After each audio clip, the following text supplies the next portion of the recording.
You took too much, man. This is a story of how my psychedelic year 2012 and how it ended horrifically. I've been going through what exactly happened that day and processing the events that led to it. It has been my intention for a while to write an experience report about it, but it was not until today that I decided that I'm ready. Before I begin, here's some background. I'm a guy from Northern Europe. I weigh about 65 kilograms or about 140 pounds, so needless to say, I am and have always been quite slim.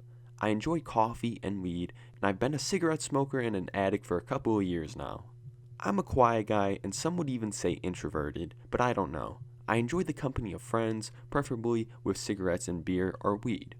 I've been slightly depressed ever since this incident, but haven't gotten around to getting an antidepressant prescription. I don't really need it that much anyway. It didn't seem like it then, but now that I think about it, the year 2012 was filled with use and perhaps abuse of psychedelics. In February, I and my friend, whom I will call Tom from now on, got some extra money and decided to buy 300 milligrams of chemically pure 2CE. We both took a dose of 3 to 5 milligrams nasally, although it's hard to tell as we didn't have any kind of tools to measure it. It didn't hurt nearly as bad as many people say, and after all, from our viewpoint, it would have been a waste of drugs to take it orally. It was, apart from a couple of grams of homegrown mushrooms, my first touch to psychedelics. I was amazed at the colors, most of which couldn't possibly exist had we been sober. We laughed more than either of us had laughed in years. We thought about very deep and philosophical things about the very fabric of our universe. It was, to put it simply, fun. The come down wasn't negative at all apart from a little tiredness and sore muscles. We sat on a bench, talked about life and so on. The next 4 months or so we took 2CE 1, 2, or sometimes 3 times a week. During that time I started noticing weird things. My nose was bleeding much more often than normally, and every time we took it, I had more and more nausea during the come-up, and the snorting hurt more and more. The high it gave me was getting more familiar, and not so much fun anymore, but we kept doing it, and at least I just didn't decide to think about the negative effects. After that time, we had a break from drugs. I still had about 5 or so doses of it in my drawer, but the next time we decided to go do it, it was gone.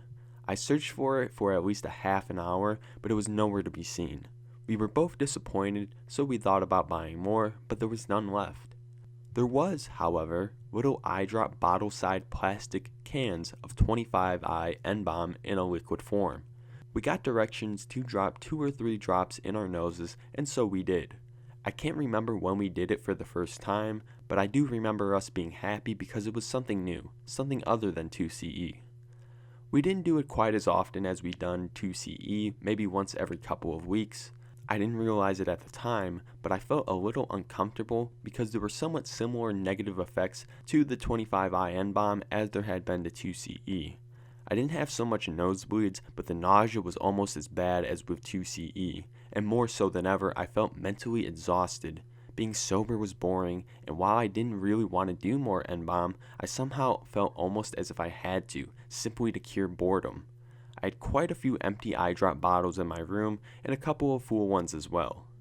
I think it was a Tuesday. School had just ended, and I walked to a train station because I had a therapist meeting I was traveling to.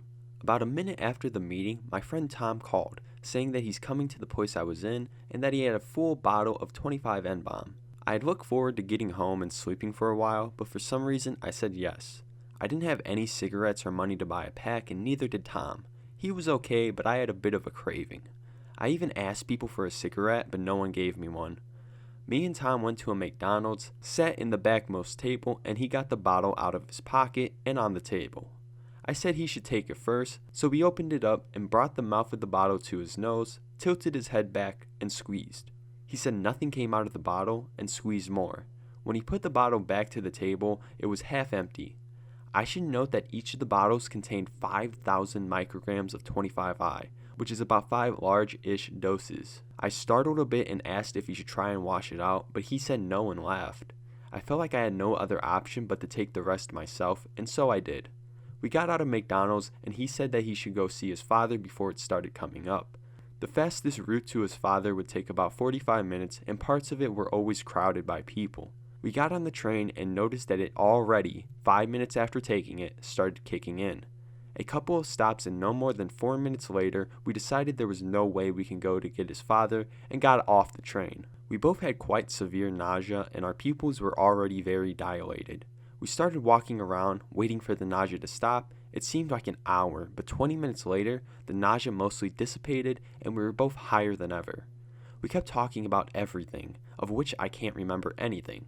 I felt like I had to pee, so I walked to a bush, but for some reason I couldn't pee, so I just decided to keep walking. We kept talking and I remember about a 5-second long time where neither of us talked, and we concentrated on the sound of cars on a nearby road, the sound of the wind and things like that. The complex mix of those sounds, all very distorted and loud, and the visuals which took up our entire eyesights was something indescribable. To this day, I remember each and every detail from those couple of seconds, but can't even begin to describe it, despite being a moment of pure amazement, bliss, and awe. It was the most beautiful thing anyone could ever experience. No matter what beautiful sights you've seen, what good food you've eaten, or the good music you've listened to, this very brief moment would put all that into shadow. At exactly the same time, both of us looked at another and just burst into laughter. There was tears dropping from my eyes because of the pure beauty that moment. We kept on walking and talking, describing to each other how amazing that was. We didn't talk long about it because when you're that high, you can't concentrate on anything for very long. Every once in a while, my friend just started turning right, walking on other people's yards, and I had to yell for him to come back because, pardon my French, we were completely fucked up. And I thought it still hadn't quite reached the plateau, but it was very close. For some reason, the urge to pee suddenly started irritating me. It wasn't so nice of a trip anymore because I couldn't concentrate on anything but the urge to pee. I started walking slower and thoughts like, what if I piss my pants, started filling my head. My friend was telling a funny story and started laughing very hard, but as I didn't answer, he looked back, and as soon as he looked at me, he stopped smiling and looked all serious, maybe a bit scared, and quickly turned his head back. This took me even deeper into the negative mind space as I was trying to think why he did that. Did I look somehow different? Had I really pissed my pants? What on earth was happening to me? We walked for a while. He walked about 5 meters or 15 feet in front of me, not talking at all. I must have not paid attention because I was thinking about these negative thoughts for a while, and when I looked at my friend, he was gone. I stopped and looked around, but he was nowhere to be seen. Didn't we cross a road just now? What if he was too high to realize that there were cars driving? What if he got hit by a car? I thought as soon as these thoughts crossed my head, I felt like my mental self exploded. In a heartbeat, everything was different. I started walking forward, but I couldn't really walk. My legs were like spaghetti, each dropping behind me as the other was supporting my weight. Everything about me and my behavior was utterly bizarre and just wrong. I was very worried about my friend, and it seemed like out of the mush that was once my brain, a thought started to form, like my brain was deep in quicksand, and with the last effort to get it out, it tried to tell me something. Jeans. Pocket. Phone. Phone! That's it, I have to call my friend. And so I took the phone out of my pocket and tried to remember, or being this high, more like guess how it worked, and what I had to do to call Tom. Before I could put the screen on, I saw my reflection. My face looked like that of a monster out of the scariest horror movie. My eyes had gigantic eye bags, nose was twisted, mouth was mutilated, and I had a look of some kind of mix of unspeakable fear and panic and anger. I almost screamed, but quickly realized there were a couple of people walking past me, looking at me in disgust and fright. I had to walk to a quieter area, and so I began walking. No matter how hard I tried to look normal, I couldn't control my legs at all. At the same time, I was searching for my friend's number, and when I found it, I called. No answer. I kept calling, but nothing happened. I wasn't sure if I had done something wrong or why the phone wasn't working. It was calling, sure, but my friend just didn't answer for a reason or another. I pressed end called and called again. Nothing. I called again and again, but he simply didn't answer. I was starting to lose all hope, but I kept calling. All of a sudden it said, "The number you have called cannot be reached." What the hell was happening? At that point, my ego had died completely. I was working purely on instinct. Now that I think about it, I don't think I really knew where I was or what was happening. The road I was walking on turned from asphalt to sand, and there was a forest to which the road went to. I knew this neighborhood well. After all, my home was about a 5-minute walk away from there. I realized my phone was still in my hand, and I started calling again. Now his cell phone was on again, but still no answer. At this point, I must have called him at least 20 times.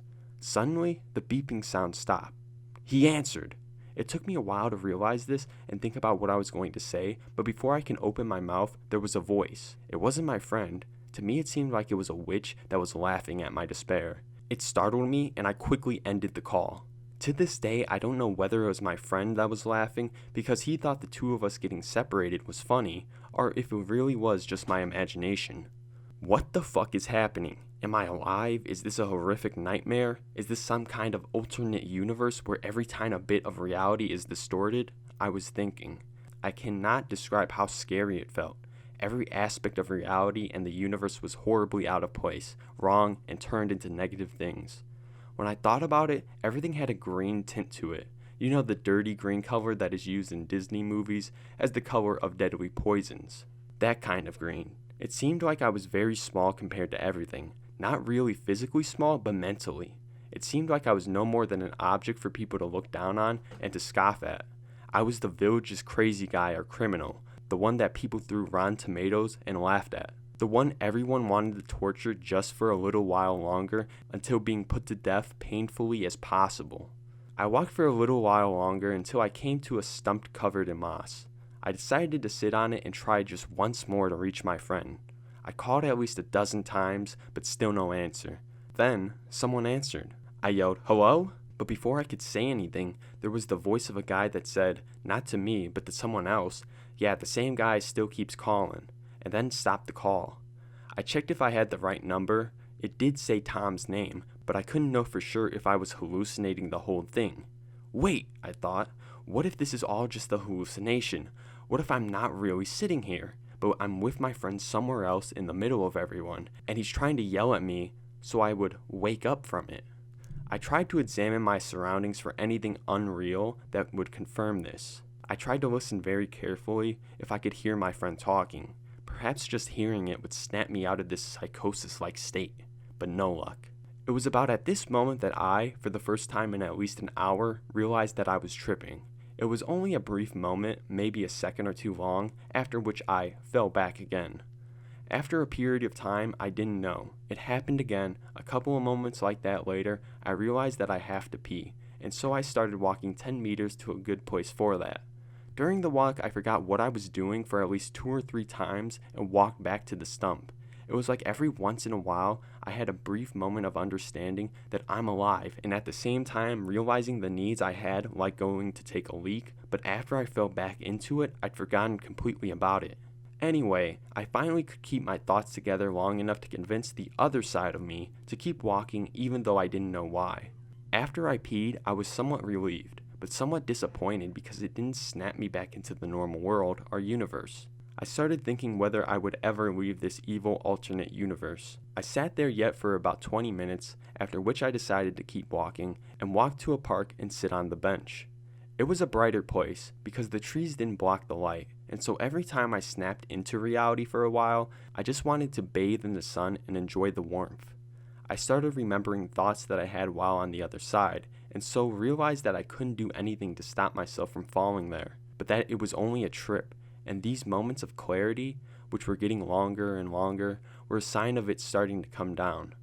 I pictured it so that I was a ball in the universe, and whenever I would fall into the psychotic state, it was because there was another ball, a dark and infinitely malevolent being, which, every time it came in contact with me, somehow injected me full of its darkness.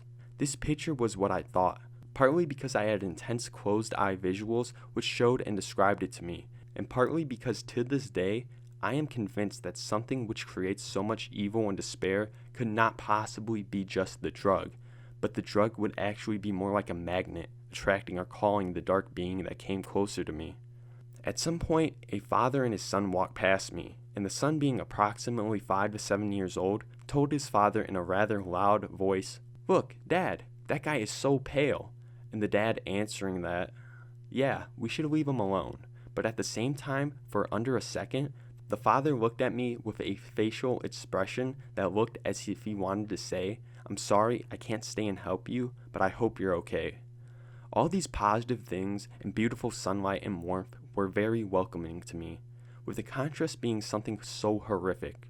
It felt as every time I had a moment of clarity, it was a bit longer and the moment of darkness being a bit shorter. I was happy I wouldn't have to stay in that horrible place forever, as I had thought at some point in time. Again, I started walking, and walked to a place with a few people, no wind, and benches. The sun had already started coming down. At this point, I didn't really have any moments of darkness anymore. I thought that I would sit here for a couple of hours and then go home to sleep. I was thinking about what had happened, when suddenly my phone started ringing. I looked, and it said Tom's name. I felt sudden happiness because I would finally know where he was, and we could meet up and talk. I answered, and there was a male voice, different from Tom's. He said, "Have you been calling this number?" "Yes. What's going on?" "Were you hanging out with Tom today?" "Yes. Is everything okay?" "Tom has had a potentially lethal seizure and is in the hospital. Has he done any drugs today?" I stuttered in disbelief, not knowing what to say. I don't know why, but I answered, "No, not that I know of." "Okay," and then he ended the call. I couldn't believe it. What the hell?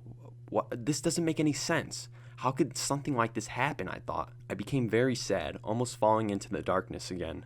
I had the phone still to my ear. I was just looking in distance, shocked. It's impossible to explain what's going through your head when something like this happens.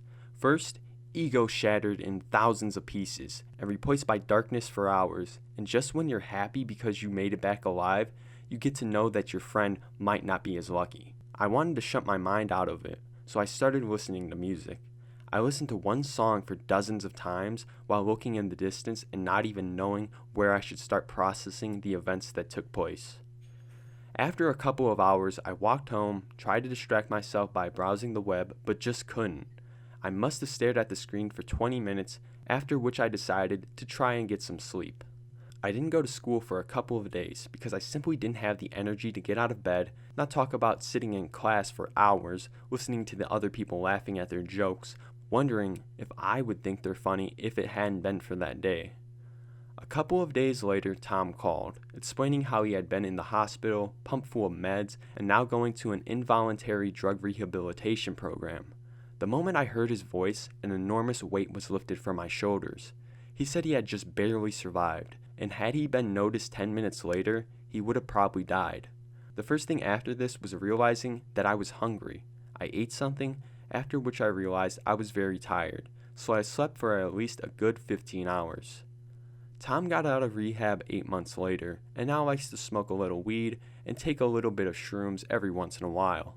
After this incident, I had a couple of months of smoking weed whenever I had any, as to somewhat overcome or forget about the depression and stress this had caused me, although now I hardly have any mental trouble compared to that time. Albeit sometimes wanting to do shrooms or LSD, I'm still too traumatized when it comes to psychedelics to use them, and I have a feeling that I will be forever. And I think in the end, it's for the best.